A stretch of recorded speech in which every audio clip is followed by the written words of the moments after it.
This is Snake. I've made it to the sneaking point. You're right on time, Snake. Yeah, for being dragged out of the sack at 2 in the morning, I did my best. Rise and shine. Don't you love mornings? Colonel, nobody loves being dragged away from their vacation. I'm sorry, but we needed you. Something big is going down. Very big. That's why. All right. So what is this important mission? I'll say it once, and only once. I am not taking out any Metal Gears. Don't worry. And no saving some VIP or old man.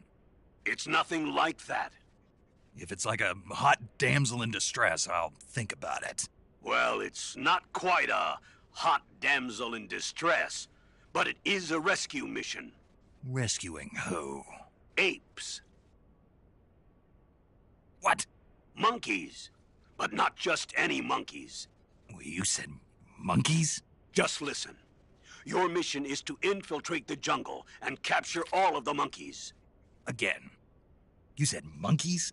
Yes, monkeys. This isn't really my thing. If you want your monkeys, you better ask Spike or Jimmy. Unfortunately, they weren't available. What about me? I was on vacation.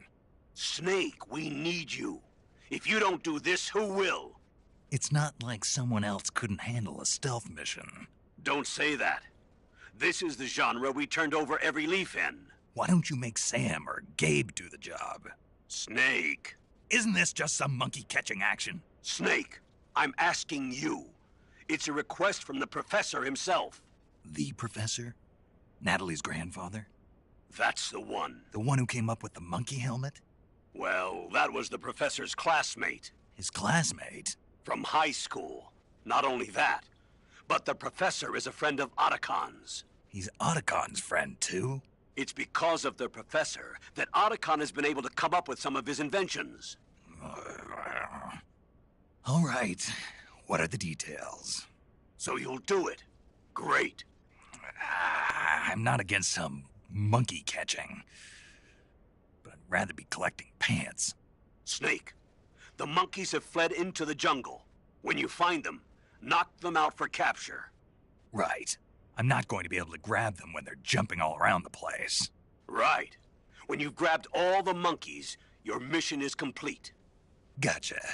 Commencing Operation Ape Snake.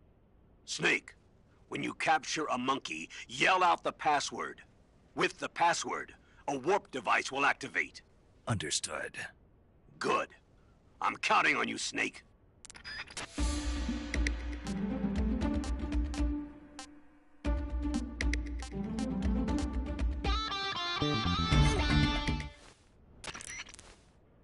This is Snake.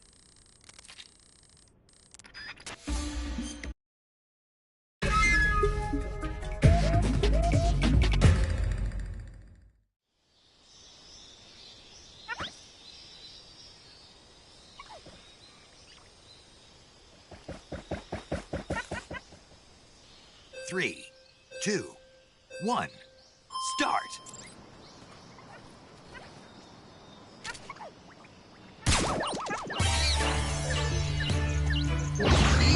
Gotcha!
mine.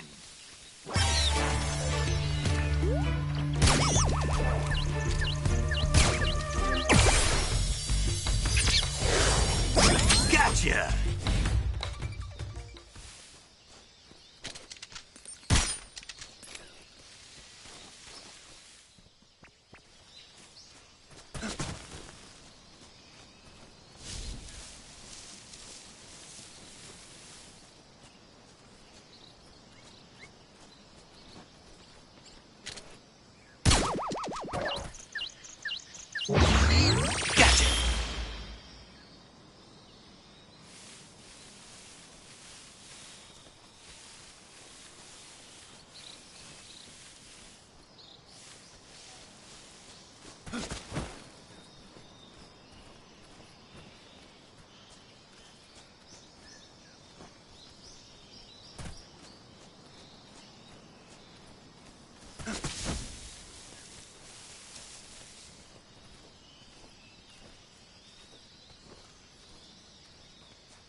After the end of World War II, the world was split into two, East and West. This marked the beginning of the era called the Cold War.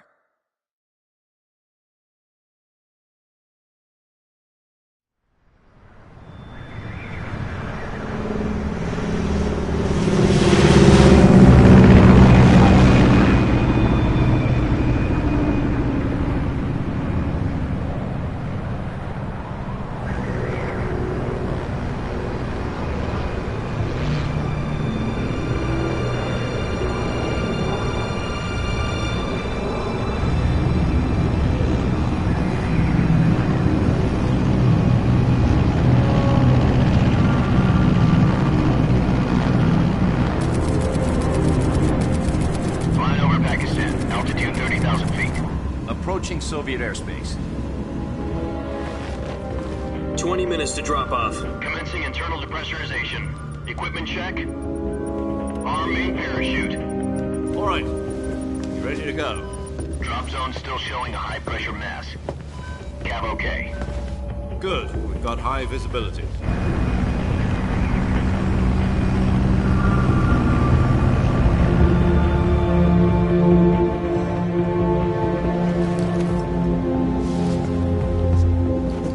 Put out that cigar. Connecting oxygen hose to interior connector. Put on your mask.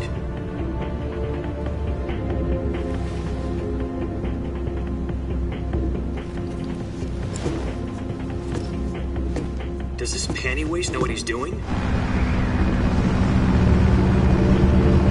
Approaching release point. 10 minutes to drop off. Hey, are you deaf? He said put out the cigar and put on your mask.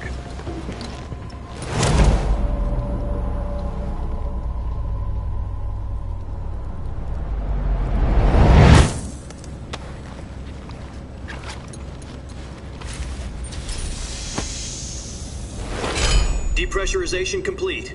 Checking oxygen supply. 6 minutes to drop off. Opening rear hatch.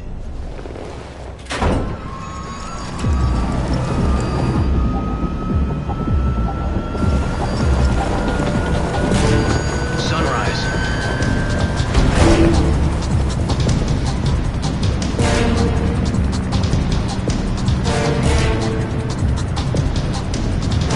External temperature minus 46 degrees Celsius. 2 minutes to drop off. Stand up. You'll be falling at 130 miles per hour. Try not to get frostbite from the wind chill. 1 minute to drop off. Move to the rear. Activate the yellow bottle. This is one for the history books. The world's first halo jump. 10 seconds to drop off. Stand by. Status okay. All green. Prepare for drop-off. Countdown. 5, 4, 3, 2, 1. Spread your wings And fly. God be with you.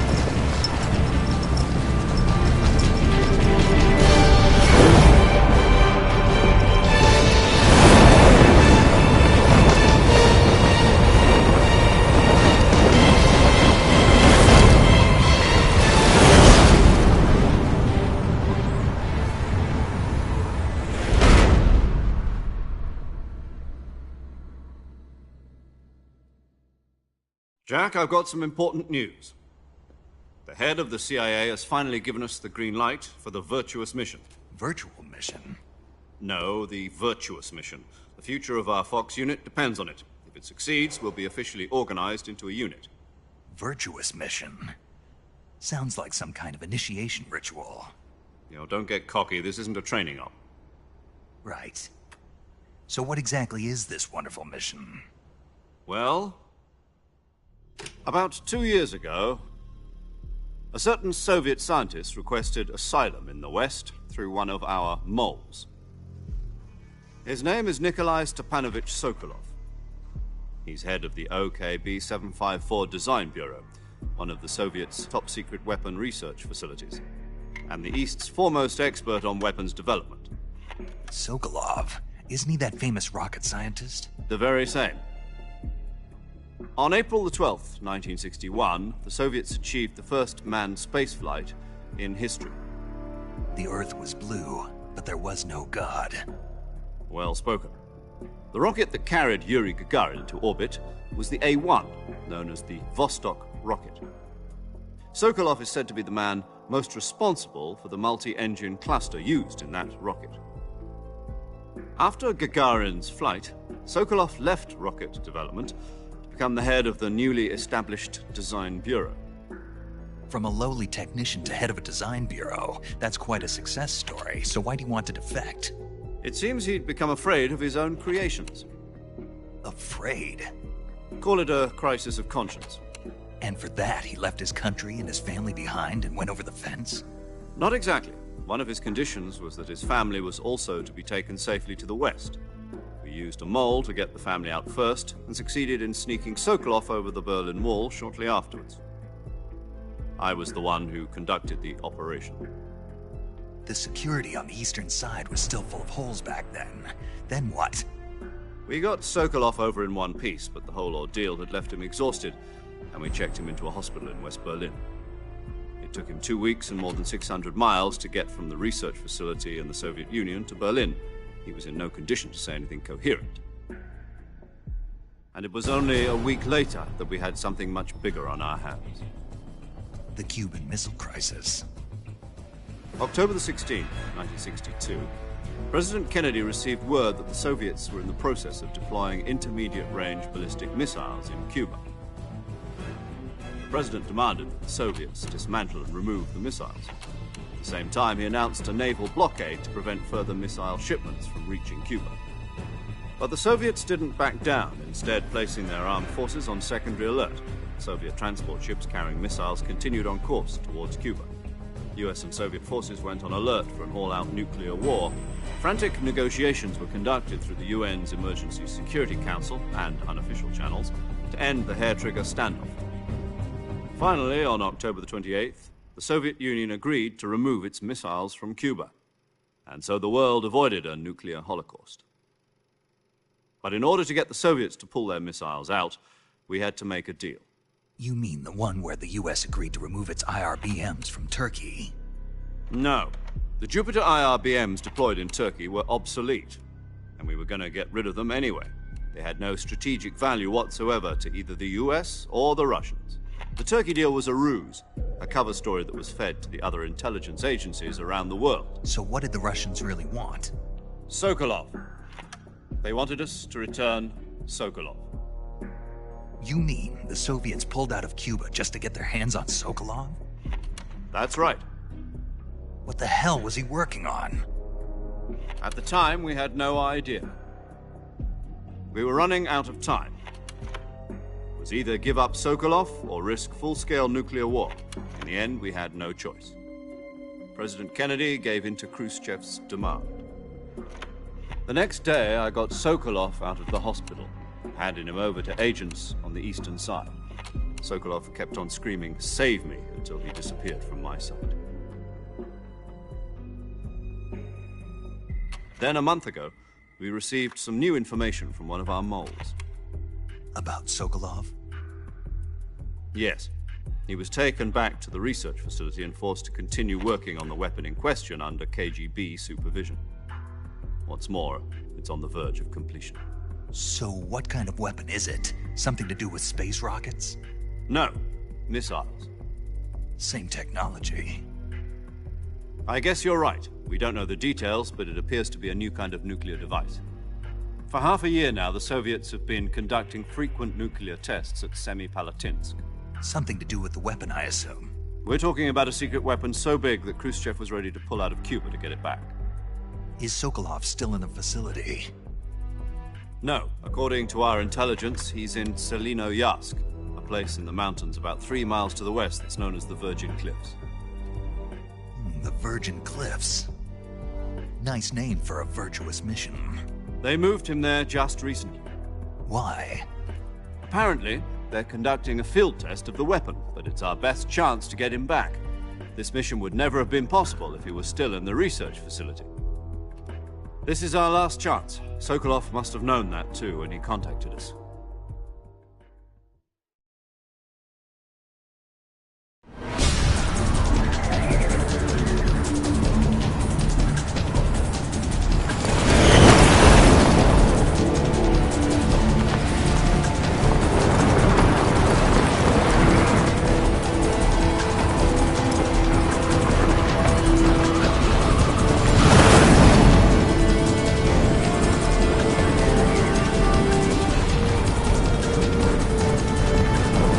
Listen up, Jack. Your mission is to infiltrate Selino-Yask in the Soviet mountains, ensure the safety of Sokolov, and bring him back to the west.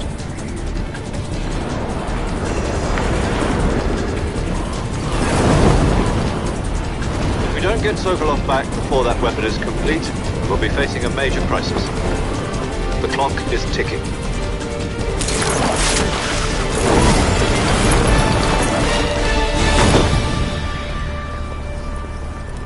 Once we've confirmed the rescue of Sokolov, stand by at the recovery point. A recovery balloon will be dropped at that point. Helium will be pumped into the balloon to inflate it. The process takes about 20 minutes. Once it's complete, the gunship's arm will latch onto the balloon and pull it up.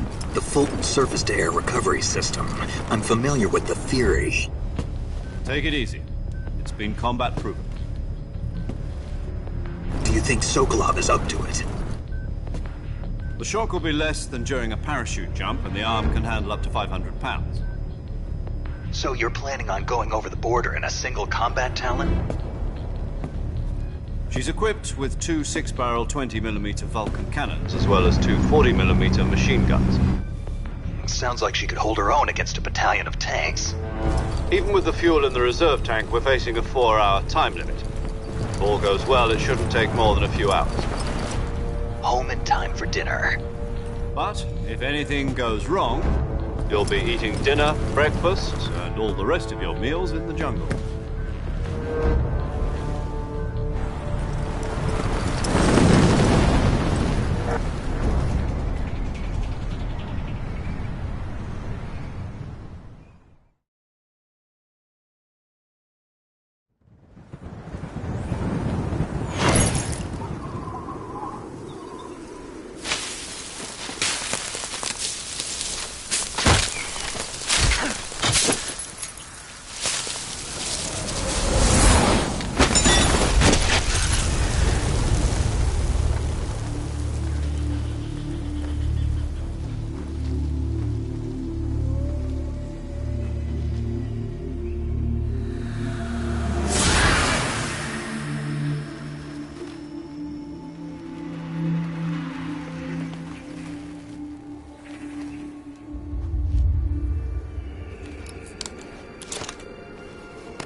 Do you copy?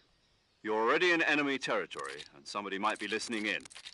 From here on out, we'll be using code names to refer to each other. Your code name for this mission will be Naked Snake. I'll be referring to you as Snake from now on. You're not to mention your real name. Snake?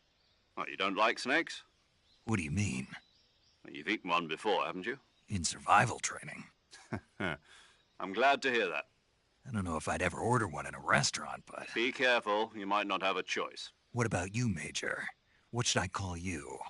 Let's see. I'll be... I'll be Tom. Call me Major Tom. This will be a sneaking mission. You must not be seen by the enemy. You must leave no trace of your presence. Is that clear? This kind of infiltration is the Fox unit's speciality. In other words, weapons and equipment are procured on site. That goes for food as well. You're completely naked, just as your name implies. Great. Now I see why you asked me if I like snakes. I suppose calling me Snake was your idea of a joke, too. No, there's a good reason for that. I'll tell you later when the time is right. Gotcha. Getting back to the subject, how exactly am I supposed to feed myself? You've been issued a knife and a tranquilizer gun. Use them to hunt for food. You'll also find some medical supplies in your backpack. Yeah, about the backpack. I lost it in a tree on the way down. I see. Well, you'd better go back and get it then. You know where it is? No problem. I can see it from here. It's stuck on a branch. To climb a tree, stand in front of a tree that's covered in ivy and press the action button. I'll be monitoring your progress over the radio. We can't risk violating Soviet airspace, but I'll be in the gunship. My frequency is 140.85. I'll give you a call if I need to talk to you. If you need to talk to me, use the send function. Okay, Snake, go get your backpack.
I see you've retrieved your backpack, Snake.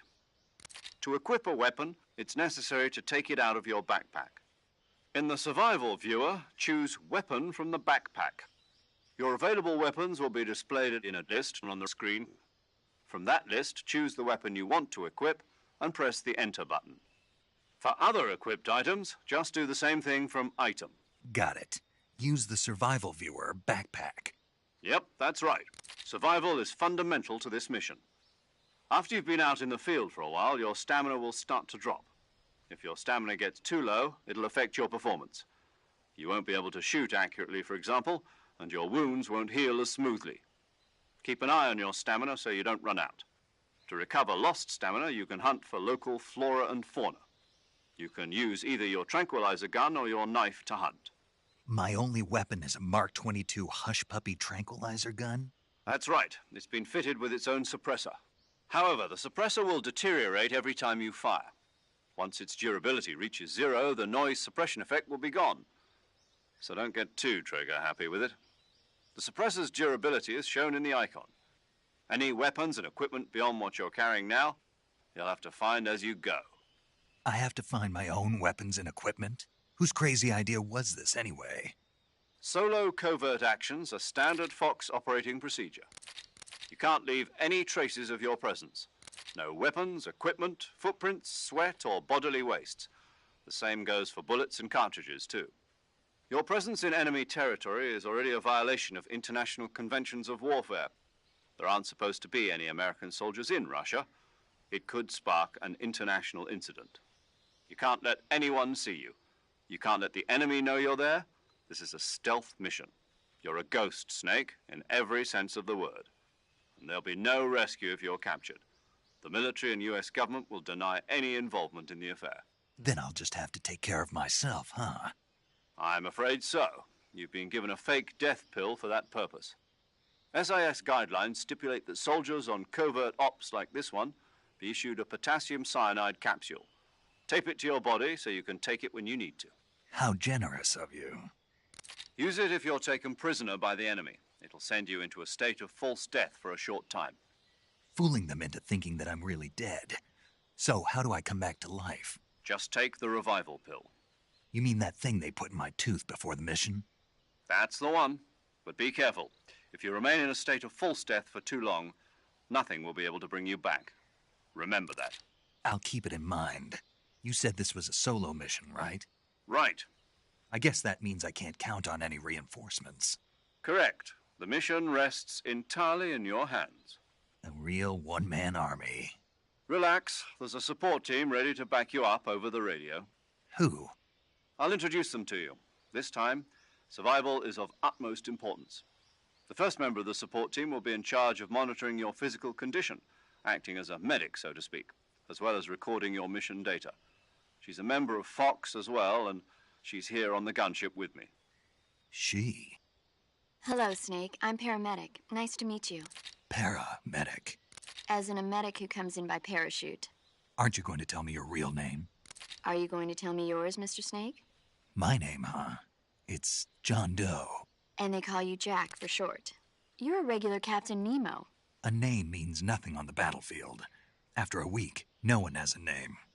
What's your name? Jane Doe. Very funny. I wasn't joking, but I'll tell you my name only if you manage to make it back alive. My frequency is 145.73. She's also in charge of recording your mission data. Whenever you want to save, send a message over the reserved save frequency, 140.96. So saving lets me record my mission data. That's right. It also records the state of your health. Good to know. There's one more person I want to introduce you to, Snake. Huh? Speaking of snakes, you remember the boss, don't you? A legendary soldier and your mentor. Actually, it was the boss that got the DCI's authorization in the first place. She's going to be serving as Fox's mission advisor. The boss is? She also helped me plan this mission. She and I were at SAS together. Jack, is that you? How many years has it been? Boss? That's right. It's me. Oh. Talk to me. Let me hear your voice. It's been 5 years, 72 days, and 18 hours. You've lost weight. You can tell just by the sound of my voice. Of course I can. I know all about you. Really? Well, I don't know anything about you. What's that supposed to mean? Why'd you disappear on me all of a sudden? I was on a top-secret mission. You didn't need me anymore.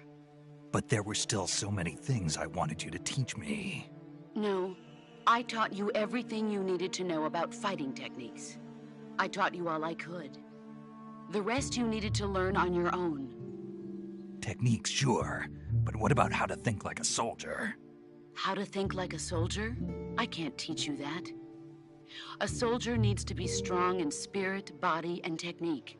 And the only thing you can learn from someone else is technique. In fact, technique doesn't even matter. What's most important is spirit. Spirit and body are like two sides of a single coin. They're the same thing. I can't teach you how to think. You'll just have to figure it out for yourself. Listen to me, Jack. Just because soldiers are on the same side right now doesn't mean they always will be. Having personal feelings about your comrades is one of the worst sins you can commit. Politics determine who you face on the battlefield. And politics are a living thing. They change along with the times. Yesterday's good might be tomorrow's evil. Is that why you abandoned me? No, it had nothing to do with you. I already told you, Jack. I was on a top-secret mission. A soldier has to follow whatever orders he's given. It's not his place to question why. But you're looking for a reason to fight. You're a natural-born fighter, but you're not quite a soldier. A soldier is a political tool, nothing more. That's doubly true if he's a career soldier. Right and wrong have no place in his mission. He has no enemies and no friends. Only the mission. You follow the orders you're given. That's what being a soldier is. I do whatever I have to get the job done.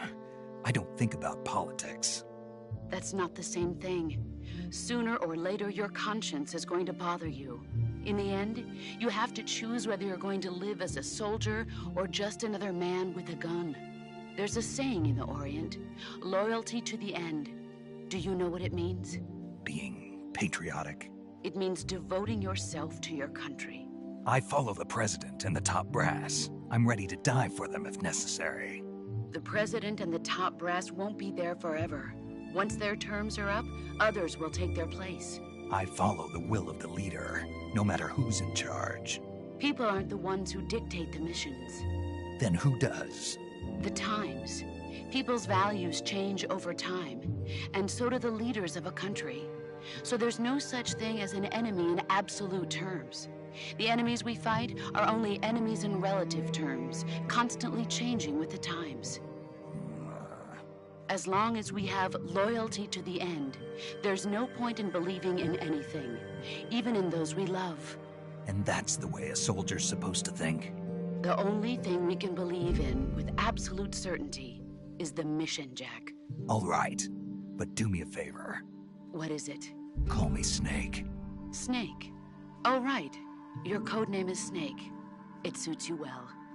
That's right. The legendary unit that the boss put together during World War II was a snake.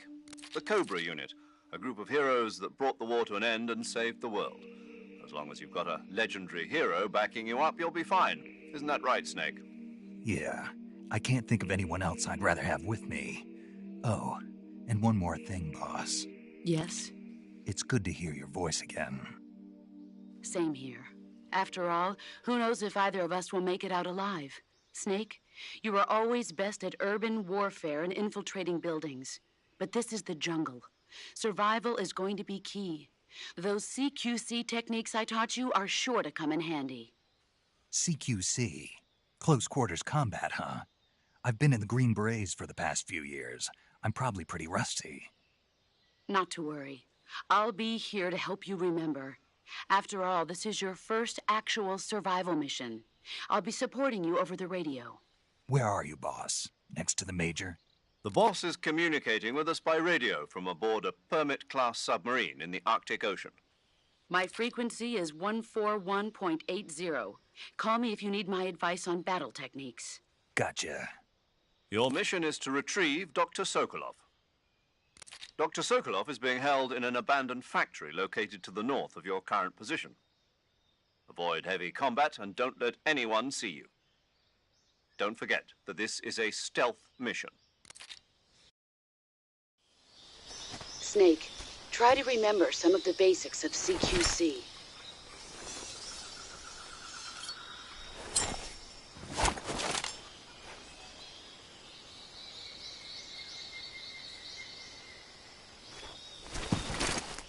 Commencing virtuous mission now.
Sokolov should be at the abandoned factory to the north, so head in that direction.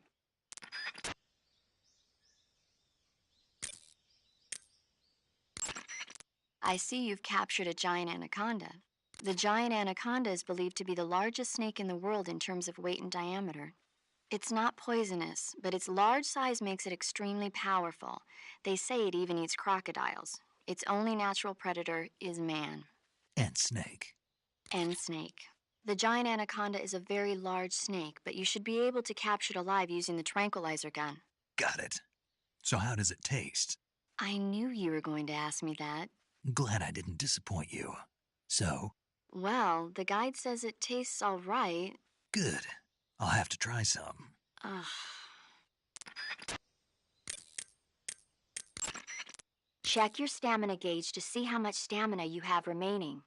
It shows, as the name suggests, your remaining stamina. As you consume stamina, your natural life regeneration is slowed and your hands shake more. Your O2 gauge and grip gauge also become shorter. Excessively low stamina can often impede your mission objectives. Make sure you replenish stamina before that occurs. Camouflage is an indispensable tool when you're sneaking through the jungle.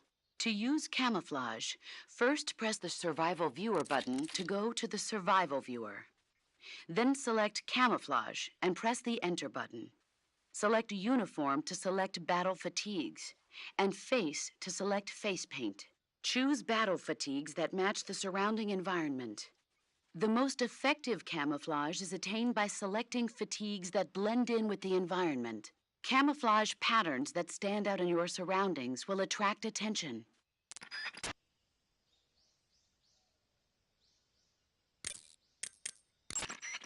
Visibility is poor in the jungle, so you'll be finding yourself in a lot of unexpected encounters. Naturally, this means that close quarters combat will be more important than ever. So I'll have plenty of chances to use CQC then. That's right. In proximity encounters, firing a gun isn't necessarily the best response to every situation. It's only one option among many. Rather than taking the time to draw, aim, and fire a gun, engaging your opponent in hand-to-hand combat can sometimes be a faster and more reliable way of subduing him. Besides, in a sneaking mission like this one, it's too dangerous to go around firing your gun. You'll end up revealing yourself to the enemy. Yeah, I know. You created CQC to deal with exactly this type of situation. With your help, of course. In a battle situation, you'll only have a split second to decide how to attack. Press the aim button to get ready, then use the attack button to attack using a weapon. Use the CQC button to attack using CQC. Press the CQC button once to throw a punch.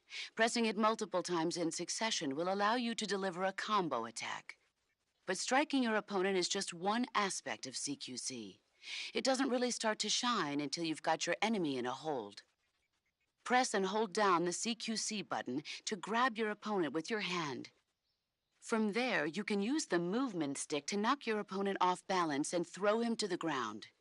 This can be used to knock an opponent out in a single blow. If you don't press the movement stick, grapple with your enemy until you're behind them and can get your knife to their throat. Grabbing an enemy from behind and holding your knife against his throat will render him virtually powerless. From this point, there are several things you can do. Press the action button to slit the enemy's throat with your knife. Move the movement stick and press the CQC button to throw the enemy to the ground. Tap the CQC button rapidly to choke the enemy. You can use this to knock him out or even kill him if you do it long enough. By continuing to hold down the CQC button, you can move around while keeping your grip on the enemy. By pressing the aim button, you can aim your currently equipped weapon at another enemy. With their comrade acting as a human shield, the enemy will be reluctant to attack you. Press the interrogate button to press your knife against the enemy and demand information. You'll be surprised at how much you can learn this way. But don't get too complacent. While your enemy may be powerless in your grip, he'll use any opportunity he can to counterattack.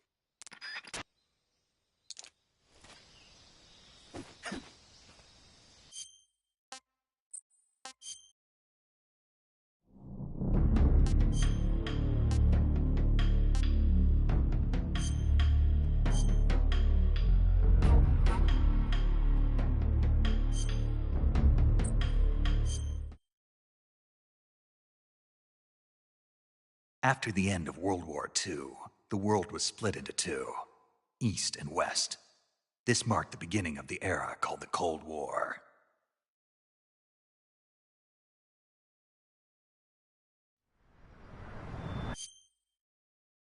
Jack, I've got some important...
Snake.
Snake, do you see any tufts of grass? Yeah, What kind of grass? just ordinary grass. Nothing special. You should check it anyhow.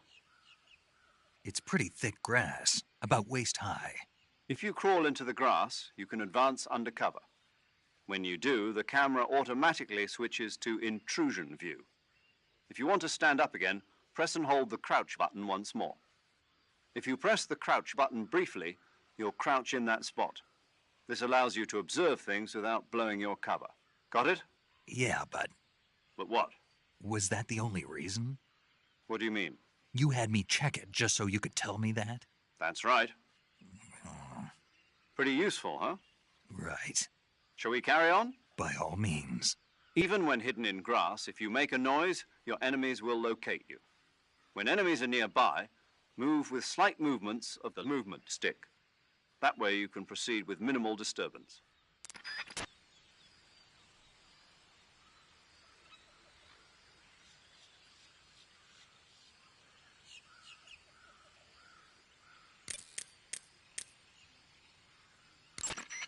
I see you've captured a giant the giant anaconda. Got it. Good. I see you caught yourself a reticulated python. The reticulated python is said to be the longest snake in the world. The biggest ones can grow up to 10 meters in length. Although they're not poisonous, they're still very dangerous, so be careful around them. They have a highly ferocious temperament, and they can swallow whole, even large animals like deer and pigs. Their most distinguishing feature is the mesh pattern of their scales. This pattern acts as a highly effective natural camouflage. If you think there might be a reticulated python about, pay close attention to your surroundings. Otherwise, you could get bitten before you even know it's there. Right. But how do they taste? Huh?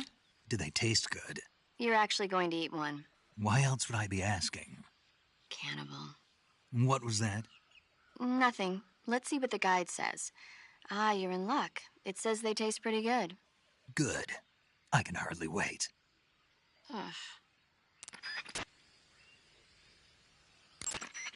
I see you found some Russian oyster mushrooms. The Russian oyster mushroom is an edible variety that belongs to the shimeji family. It's known to be particularly rich in vitamin B1 and niacin. Apparently, it's usually found growing on tree stumps and hollow logs, so look there if you want to eat some. I see you found some Siberian inkcap mushrooms. The Siberian inkcap is a mushroom from the inkcap family. Its life cycle is transitory. As soon as the spores mature, the cap starts to turn black, liquefy, and melt away. And that's why they call it an ink cap? That's right. It doesn't really turn to liquid, but you get the idea. In its immature state, before it melts away, it's valued as a source of food. Just be sure not to eat them while you're drinking alcohol. Why's that? Ink caps contain coprin, which inhibits the function of aldehyde dehydrogenase. This prevents the body from breaking down alcohol, causing a buildup of acetaldehyde. Meaning? Meaning it will give you the hangover from hell. Oh. Wait a minute. What? You think I'd drink alcohol in the middle of a mission? Wouldn't you? Hell no. Well, I'm knocking a shot back now. What? Just teasing you. Oh, come on. Where's your sense of humor? I need a drink. Check your stamina gauge. Make sure. That area is inhabited by Indian gavials. The Indian gavial is a crocodile that originally lived in freshwater regions in India and Nepal. Why are Indian crocodiles way out here? They're captive crocodiles that were brought here for research purposes but escaped and became wild again. Indian gavials are large creatures. Adult males grow to over 6 meters in length. You'll never catch one alive, even if you use the tranquilizer gun. Got it. So, how do they... Taste? Yes, I did look into that. You know what they always say. Tastes like chicken. Sounds delicious. But be careful when capturing an Indian gavial. Normally they're cowardly creatures, but the ones in the forest there are belligerent. Apparently they attack humans. What do you mean? They weren't the direct subject of any serious research, but some think they may have become violent as a side effect of the atomic research that was conducted nearby. Snake, you will encounter Baltic hornets' nests in that area. Baltic hornets are a variety of hornets that inhabit that area. The difference between them and other hornets is that they produce honey in their nests. Inside the nests are larvae, pupa, and adults. You can eat them all. In particular, the honey you find inside the nest is delicious and full of nutrients. It's easy to digest and helps pep you up when you're feeling tired. In short, it's the perfect survival food. Honey can also be used as a burn ointment. When honey is applied to a burn, it creates a protective coating over the skin.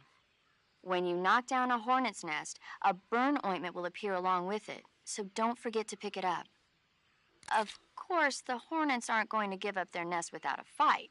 If you knock a nest down, a large swarm of hornets will come flying out, so be careful.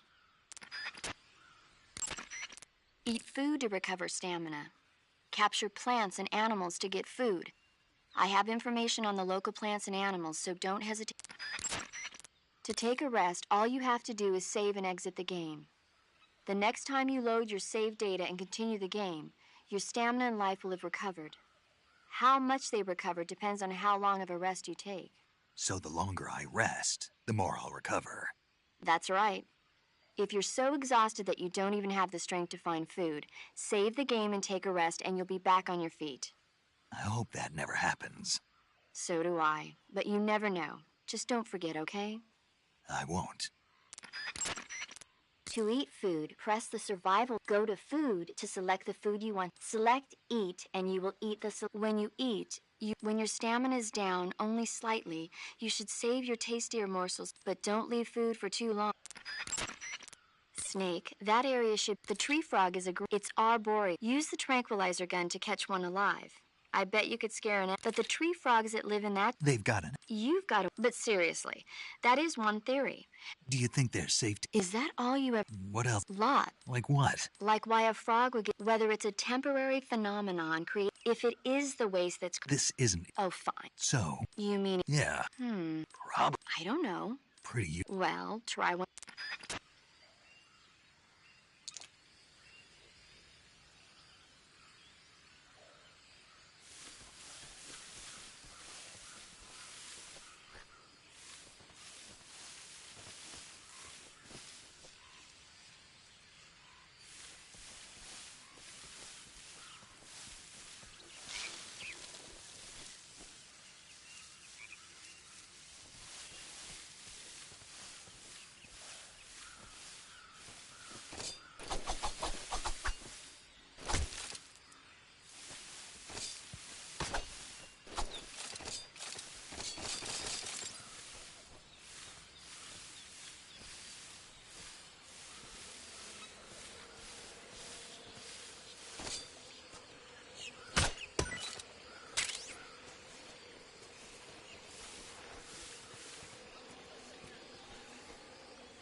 Saving the game, Snake? Hey, Snake, you ever heard of Godzilla, King of Monsters? No. What is it? It's a movie. You haven't seen it? Nope. It's about this monster called Godzilla, who grows to an enormous size in a nuclear test and goes on a rampage in Tokyo. Nuclear test, huh? Then the Marshall Islands must be crawling with giant monsters right about now. It's just make-believe. Maybe that's why my pants have been so tight lately. Snake, it's a movie, not a report out of Los Alamos. I know. So then what happened? Godzilla is immune to all weapons, and humanity has no way to stop the monster. Dr. Shirazawa develops a new type of weapon, but meanwhile Godzilla is getting closer and closer to Tokyo. obliterating everything in his path. It was originally a Japanese movie, but they made an American version too. I recommend seeing the original Japanese one if you ever get the chance. It's mostly mindless fun, but it's also got a serious anti-nuke message as well. Where can I see the original? You'll just have to go to Japan. Really? That's too bad. If you wait 40 years, you might be able to see it in America too. It might even win awards all across the globe in 60 years. Why's that? 2024 will be Godzilla's 70th birthday. You think they're still going to be making Godzilla movies then? Of course. Everybody loves Godzilla. You sure know a lot about movies. I don't suppose you're the movie-watching type, are you? Not really. Okay, then I'll tell you everything I know. When the going gets tough, movies can save your life. It's always good to be able to look at things from a different perspective when you get in a jam. That's the magic of movies. No kidding. Well, I guess it might at least make a nice distraction. That's the spirit, Snake. Have a little fun.